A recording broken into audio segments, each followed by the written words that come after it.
So guys, welcome to episode number 13 of my FIFA 16 Barcelona career mode. Thank you guys so much for support on all my videos. I'm having two career modes going at once. Obviously this one, the Barcelona career mode, and my second career mode, the Everton career mode. So if you have missed any videos from me, make sure you go check out the channel page and catch up on any career mode videos that you may have missed. And I do have another series coming this time next week. We're going to be starting a new series too. So we're going to have 3 series going on the channel, giving you guys a lot of variety. So if you want to watch a specific series, or if you want to watch it all, you can do so. But we are currently sitting first in the La Liga. We're 2 points ahead of Real Madrid, 3 points ahead of Atletico Madrid, and it's us, Real Madrid, Atletico Madrid, and Valencia in the top 4 so far in this league season so far. So it's been a very good league season. We did start off the season very disappointing, losing our first 3 games, but ever since we lost our first 3 games, we've gone on a great undefeated streak. We've been winning a lot of games. As I did say, we lost our first 3 games, but we haven't lost a game since. Let's hope that we can keep that up in today's episode. We're actually coming up against Real Betis in the first game of today's episode. Real Betis, not the strongest side in the Spanish league, so we want to pick up the win here as they're starting Castro up front, a bit of a dangerous striker there. But guys, if you do go on to enjoy today's video, make sure you go ahead and support it by dropping a like rating. Make sure you drop a comment down below, and make sure you click subscribe if you are new around here, as the player to watch is Castro. And as I did say, he's a very dangerous striker. He's actually coming first in the top goal scorers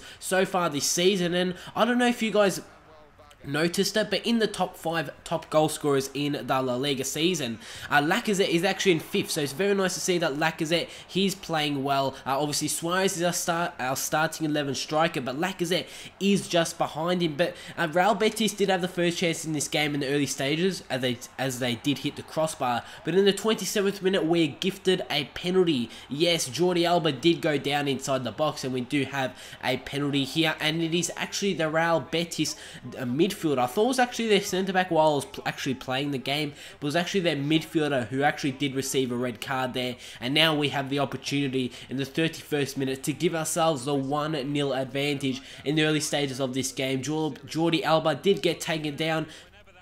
It was a very vicious challenge there from the Real Betis man. But Messi's going to step up, and Messi is actually going to miss the penalty. Yes, I'm pretty sure that's the 3rd penalty miss that I've had with Messi so far this season. I don't know what it's about. I don't know what it is, but for some reason when it comes to penalties with Messi, I just can't score it. So I might need to change up my penalty taker to maybe a Suarez, maybe a Neymar. And talking about Neymar, he's actually going to give us the 1-0 advantage. In the 45th minute during stoppage time was Suarez who was on the ball, waiting for Neymar to make that run. As Neymar did make that run, he played the ball through.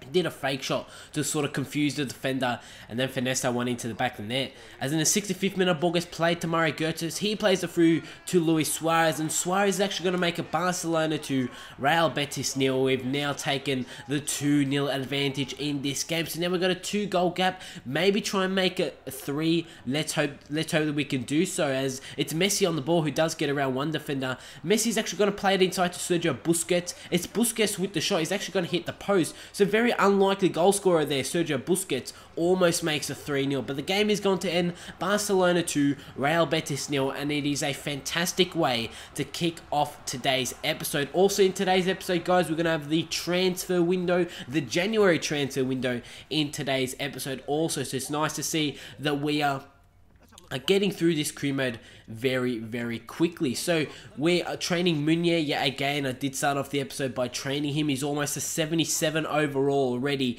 which is just awesome to see the young man developing very quickly in this series, as we're actually going to go back-to-back training sessions with him. And I am going to go the training session, you can say, style that I'm doing in my Everton career mode. So in my Everton career mode, we train one player for 4 separate training sessions. So for 4 weeks, we train one specific player, and after those 4 weeks, I train another player. So you guys are going to be seeing in the upcoming episodes, I will be training the likes of Sampa, our young central midfielder that can grow. So we're going to be training him. Also going to be training Neymar. A lot of you guys are telling me to train Messi, but Messi isn't actually going to go up with his overall much in career mode. So he's obviously a 94 rated.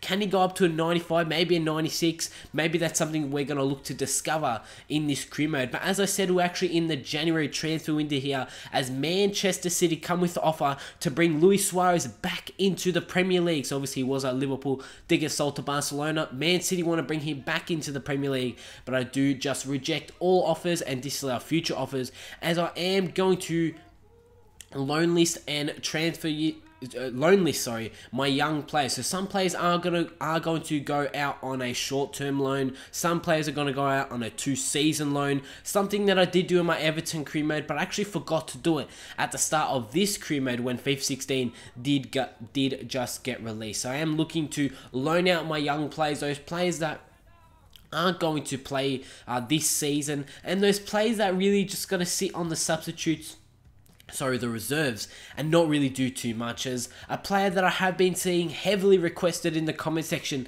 is Nainggolan. This man is at Roma, and this guy in every single FIFA has the best all-round stats in every single FIFA, so I'm going to put in an offer for him. A lot of you guys are telling me to get Paul Pogba, but at the moment I don't have the transfer budget to actually sign Paul Pogba. So maybe Pogba is a player that we can go for at the beginning of season 2. Maybe you could say yes, the beginning of season number 2, maybe during season number 2, maybe that January transfer window for season 2, we can maybe pick up Pogba. But at the moment, I don't have the transfer budget, and at the moment, I don't really need a Paul Pogba, as we do have players in our midfield such as Sergio Roberto, Sampa, Mario Götze, Iniesta, just Sergio Busquets. So it's those sort of players that really Paul Pogba won't, you could say, even get an opportunity in our squad at the moment, as I'm very happy with my midfield here that we do have a Barcelona, but we do have a cup game here. This is in the Spanish Cup against Celta Vigo. Aspas will be starting up front for them,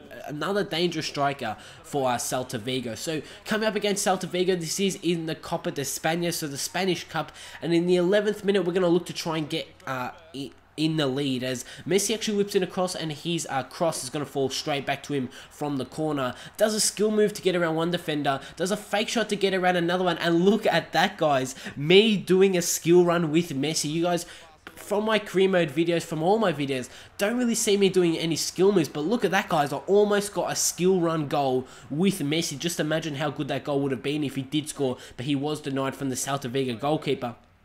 As in the 36th minute, it's actually a young right back Fabinho who actually turns the ball over, and from that Celta Vigo are going to look to get on the attack. They are actually going to find a man inside their area, inside the box, and they're actually going to put themselves 1-0 in the lead. So in the 38th minute in the Copa de España, this is actually the round of 16, it's Barcelona 0, Celta Vigo 1, and Celta Vigo have taken the lead in this game. And could Celta Vigo pick up an upset against Barcelona? We're gonna have to find out, but look at that header. It was a great header, and Celta Vigo do put themselves 1-0 in the lead. As we push on into the second half, Sergio Roberto is on the ball, as he plays it to our young central midfielders linking up there, which is good to see. As Sampa plays the ball to Suarez, and Suarez is going to put ourselves back into this game by he makes it Barcelona 1, Celta Vigo 1. We are level in this game, and let's hope that from that we can actually pick up a goal to give us the 2-1 advantage. As Celta Vigo look to get on the attack again in the 78th minute, they've got the ball down the wing.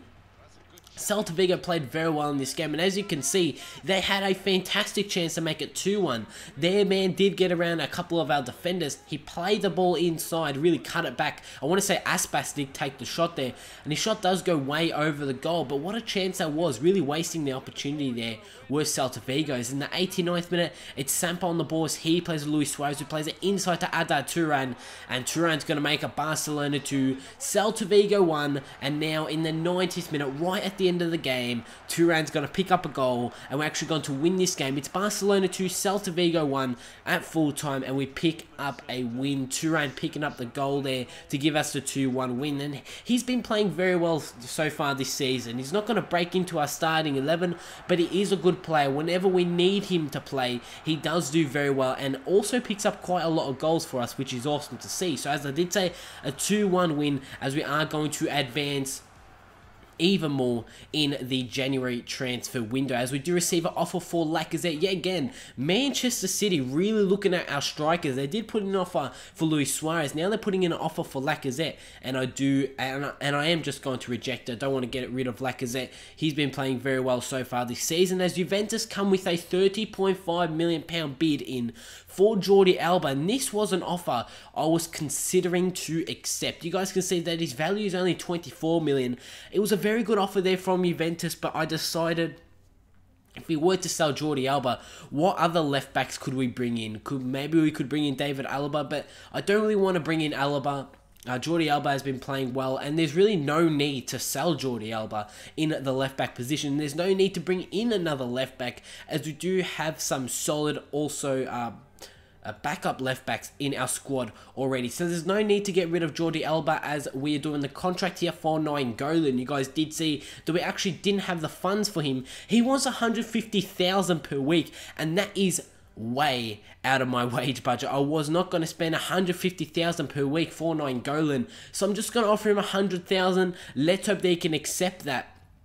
Let's hope that Nainggolan can be the first signing in this January transfer window, as we're coming up against Granada here. This is back into the league action. Yes, back into the league, coming up against Granada, and after that victory earlier on in today's episode in the league, let's hope that we can put in another win, as we are actually second. But you guys can see that Real Madrid have played 19 games. They're on 38 points. We've played 17 games, and we are on 36 points. So we're 2 points behind Real Madrid with 2 games in hand. If we win those 2 games in hand, we'll go 4 points ahead of them. So we really are in control of how we play, or where we're going to stand in the league at the moment. But Lacazette, he'll be starting up front with Mario Götze just behind him, as Iniesta and Sergio Busquets, both players will be starting in the midfield. And this is the Granada side for this game. Granada, not the strongest of teams in the La Liga. Not obviously say the big 5 in the league, but they're actually playing quite well this season in the league. They're actually sitting quite high in the table. But in the 10th minute of this game, Granada, as I did say, they're a pretty decent side, but not a real big side, but a team that could pick up a victory here if we weren't playing well, if we're not on our game, and if we're not playing to our best ability. But in the 10th minute, Gerard Piqué does well to win the ball off one of the Granada attackers. From that, the ball does get played to Messi. It's Messi who plays it inside to Mario Götze, who plays it to the Frenchman Lacazette. And after 15 minutes, Lacazette's got to make a Barcelona 1, Granada 0, and we've taken the 1-0 advantage in this game against Granada. Great finish there from Lacazette. And talking about Lacazette, he's going to look to make it 2-0 and get his second goal in this game. Actually tries to find Neymar inside the box, but Neymar doesn't win the header. The Granada defender does, and resulting in that, we do have a corner. It's Messi who whips it in, as the ball does fall out to Andres Iniesta. Plays it at Götze. His shot is actually deflected straight to Marc Bartra, and Marc Bartra, the centre-back, has made it Barcelona 2, Granada 0. We've now taken a 2-0 advantage, but in the 74th minute, Granada look to make it 2-1, maybe get themselves back into this game, and maybe get even a second goal if they were to pick up a goal here. Their header does go wide of the goal, but as you guys did see, that Dani Alves actually stuck a leg out. If the ball maybe hit his leg, it could have went in for an own goal, but we're still 2-0 in the lead, as in the 89th minute, pushing on into the 90th minute. It's Granada with the chance, but it is Bravo who pulls off a great stop to deny Granada a goal to make it 2-1 and maybe get themselves back into this game. Maybe some late drama, but Bravo does pull off a stop. But from that, they're going to have a corner. So from this corner, it's Rico who's actually going to whip in the cross.